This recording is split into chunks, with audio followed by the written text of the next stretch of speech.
ఎలాగో మీ మనవడు మా ఇంట్లోనే ఉన్నాడు కదా! మీరు కూడా రండి. అందరం చెక్కభజన చేస్తూ కూర్చుందాం అంటూ వెటకారంగా మాట్లాడతాడు శ్రీధర్. దాంతో పారిజాతంకి కోపం వస్తుంది. ఏంటి అల్లుడు గారు మరీ అలా మాట్లాడుతున్నారు? అయినా నేను ఒక రకంగా టెన్షన్ పడుతూ ఉంటే మీరు నా టెన్షన్‌ని ఇంకాస్త ఎక్కువ చేస్తున్నారు అంటూ ఇక శ్రీధర్‌తో కోపంగా మాట్లాడి ఫోన్ అయితే పెట్టేస్తుంది. అంటే అన్నాడు కానీ శ్రీధర్ చెప్పిన దాంట్లో కూడా నిజమే ఉంది. అసలు నిజంగా ఇప్పుడు వాడు అగ్రీమెంట్ క్యాన్సిల్ చేయమని అడిగితే జోష్న నన్ను రాజీ రంపాన పెడుతుంది. అసలు దాన్ని నేను ఫేస్ చేయగలనా? అమ్మో! దేవుడా నాకు తలుచుకుంటేనే భయంగా ఉంది అంటూ పారిజాతం అయితే భయపడుతూ ఉంటుంది. అలాగే జోష్న కూడా అసలు బావ ఏమడుగుతాడు? కొంపదీసి ఈ అగ్రీమెంట్ క్యాన్సిల్ చేయమని అడుగుతాడా? ఆహ్, ఇంకా ఏమడుగుతాడు? ఏమడిగే అవకాశం ఉంది? అంటూ టెన్షన్ పడుతూ ఉంటుంది జోష్న కూడా. అయితే ఇదంతా ముగించుకున్న తర్వాత దీప, కార్తీక్ అయితే లోపలికి వస్తారు. అయితే శివనారాయణ పనిలో పనిగా ఆహ్, పారిజాతం అలా అందరూ కూడా అక్కడే కూర్చొని హాల్‌లో కూర్చొని ఉంటారు.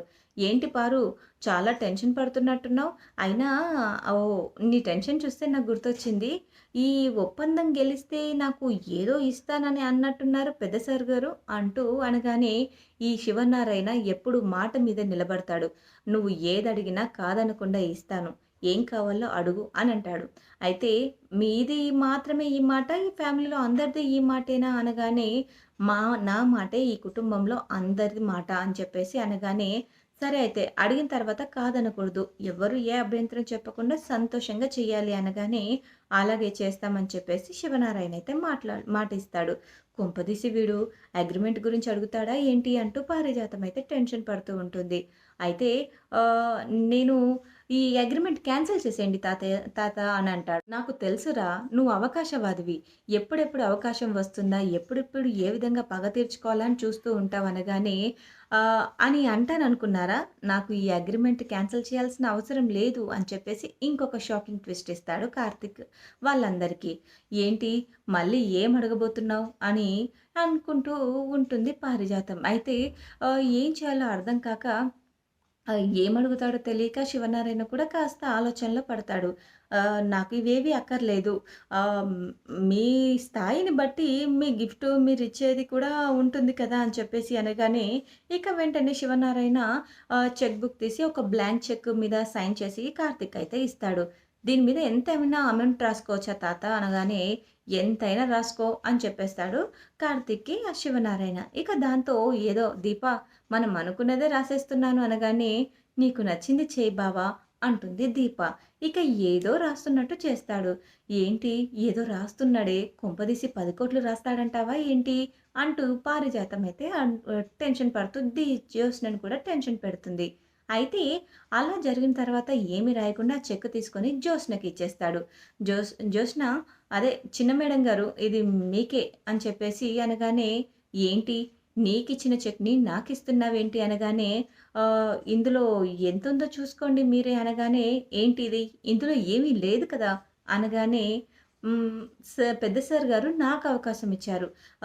నా మీదున్న పగ తీర్చుకోవడానికి మీకు నేనిది ఇస్తున్నాను అని చెప్పేసి అనగానే, "నువ్వు ఇచ్చిన అవకాశాన్ని యూజ్ చేసుకోలేదు బావ.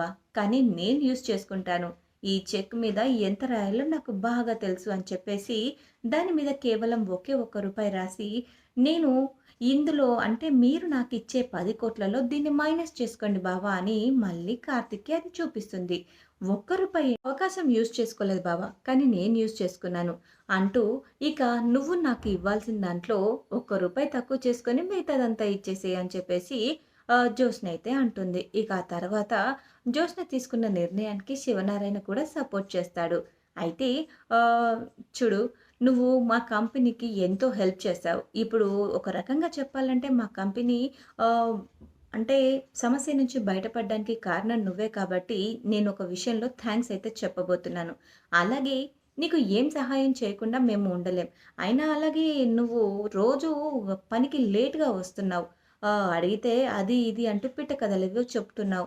అలా కాకుండా నువ్వు తొందరగా రావాలి అంటే మా క ఔట్ హౌస్‌లో స్కూటీ ఉంది. ఆ స్కూటీ తీసుకొని మీరు వాడుకోండి అని చెప్పేసి అనగానే, ఆహ్, ఏంటి పెద్ద సార్ గారు మీరు మాకు గిఫ్ట్ ఇస్తున్నారా అనగానే, అయినా మేము మిడిల్ క్లాస్ వాళ్ళం. మాకు పెట్రోల్ పోయించుకోవాలంటే ఖర్చవుతుంది కదా! మేము సైకిల్ మీదే వస్తామనగానే, పెట్రోలు బిల్లులో రాసుకోండి. ఆ తర్వాత మీకిచ్చే జీతంలో పట్టుకుంటండి అని చెప్పేసి అనగానే, నిజంగా నా పెద్ద సార్ గారు మీ మనసు చాలా మంచిది అంటూ కార్తీక్ శివనారాయణకైతే జేజేలు కొడతాడు. ఇక ఆ విధంగా వాళ్ళు స్కూటీ అయితే తీసుకొని ఇంటికి వస్తారు. ఇక జోస్న టెన్షన్ కాస్తయితే తగ్గుతుంది. ఎందుకంటే కార్తీక్ ఇక్కడి నుంచి ఎక్కడికి వెళ్ళట్లేదు కాబట్టి వాళ్ళ మీద పగ తీర్చుకునే అవకాశం ఇంకా ఉంది అనుకోని జ్యోత్స్న అయితే సంతోషపడుతుంది. అయితే ఈ పీడ ఇంకా విరగడవ్వట్లేదు. అసలు ఈ దీప మొహం ఇంకా ఎన్ని రోజులు చూడాలో ఏంటో అంటూ సుమిత్ర అయితే చాలా కోపంగా అసహించుకొని అక్కడి నుంచి వెళ్ళిపోతుంది. ఆ తర్వాత ఇంటికి వాళ్ళు స్కూటీ మీద వెళ్ళగానే ఆహ్, శౌర్య చూసి చాలా షాక్ అయిపోతుంది. "ఈ స్కూటీ, ఏ స్కూటర్ ఎవరిది నాన్న? అసలు ఎవరిది తీసుకొచ్చావు?" అనగానే, "ఇంకెవరిది తీసుకొస్తాడే వాళ్ళ ఫ్రెండ్‌దెవరిదో అని చెప్పేసి అనసూయ అయితే చెప్తుంది. అలా చెప్పగానే, "లేదు పెద్దమ్మ, ఇది స్కూటీ ఇవ్వడానికి తీసుకురాలేదు. మా తాత మాకు గిఫ్ట్‌గా ఇచ్చారు" అనగానే, "ఏంటి మా నాన్న నీకు స్కూటీ గిఫ్ట్‌గా ఇచ్చారా?" అంటూ ఇక కాంచన కూడా చాలా సంతోషపడుతుంది. "నాన్నలో మార్పొచ్చిందా కార్తీక్?" అనగానే, "లేదమ్మా, ఏదో కాస్త పంతానికి పోయి ఇచ్చారులే" అని చెప్పేసి అనగానే, "ఈ స్కూటీ ఇక మీద మనతోనే ఉంటుందా నాన్న?" అని అడుగుతుంది చే తను. అలా అడగగానే ఇక వెంటనే తన కూతురు అడగగానే వెంటనే ఫోటోలు అది ఇది అంటూ దిగి వీడియోలు కూడా తీస్తూ ఉంటారు. మొత్తానికి ఆహ్, కార్తీక్ ఒక్కొక్క మెట్టు ఎక్కుతూ జ్యోత్స్న మీద గెలుస్తూ ఉంటున్నాడు. అయితే జ్యోత్స్న మాత్రం తనంతట తాను సమస్యల్ని కోరి కొని తెచ్చుకుంటుందంటారు కదా! ఆ విధంగా కొంచెం కొంచెం లోతుల్లో కూరుకుపోతూ ఉంటుంది. అయితే పారిజాతంకి కూడా తొందరలోనే రోజులు మారబోతున్నాయన్న విషయం అయితే సీరియల్ చూస్తే అర్థమైపోతుంది. అయితే పారిజాతం, జ్యోత్స్న ఇద్దరు కలిసి చేస్తున్న కుట్రలన్నీ త్వరలోనే బయటపడబోతున్నాయి. వాళ్ళంతట వాళ్ళు వాళ్ళ నోటితోనే మేము ఈ తప్పు చేశాం, మేము ఈ అన్యాయం చేశామని చెప్పబోయే రోజులు ఎంతో దూరం లేవని అర్థమవుతుంది. కార్తీక్ అయితే పక్కా ప్రణాళిక ప్రకారం ప్లాన్ చేస్తూ అలా ముందుకు పోతున్నాడు. అలాగే దీప మీద ఉన్న కోపాన్ని సుమిత్రకి దీపం మీద ఉన్న కోపాన్ని మొత్తం తుడిచేయడానికి చాలా రకాలుగా ప్రయత్నం అయితే చేస్తున్నాడు. శివనారాయణ పంతం ఎన్ని రోజులు ఉంటుంది? అయినా శివనారాయణ ఏదో జ్యోత్స్న తన సొంత మనవరాలు అనుకోని ఇదంతా జ్యోత్స్న కోసం చేస్తున్నాడు. కానీ జ్యోత్స్న తన సొంత మనవరాలు కాదు అని తెలిస్తే మాత్రం ఖచ్చితంగా జ్యోత్స్నని దూరం పెట్టడం అయితే ఖాయం. మరి చూడాలి తర్వాత ఎపిసోడ్‌లో ఏం జరగనుందో. మరి దీపే తన సొంత మనవరాలు అన్న విషయం త్వరలోనే తెలియాలని కోరుకుందాం. ఈ వీడియో గనుక మీకు నచ్చినట్లయితే ఛానల్‌లోని మరెన్నో లేటెస్ట్ అప్డేట్స్ కోసం వెంటనే మా ఛానల్‌ని సబ్స్క్రైబ్ చేసుకొని పక్కనే ఉన్న గంట సింబల్‌లో ఆల్ పైన క్లిక్ చేయండి. అప్పుడే నేను పోస్ట్ చేసే వీడియోస్ మీరు మిస్ కాకుండా నోటిఫికేషన్ ద్వారా చూడగలరు. Thanks for watching my video.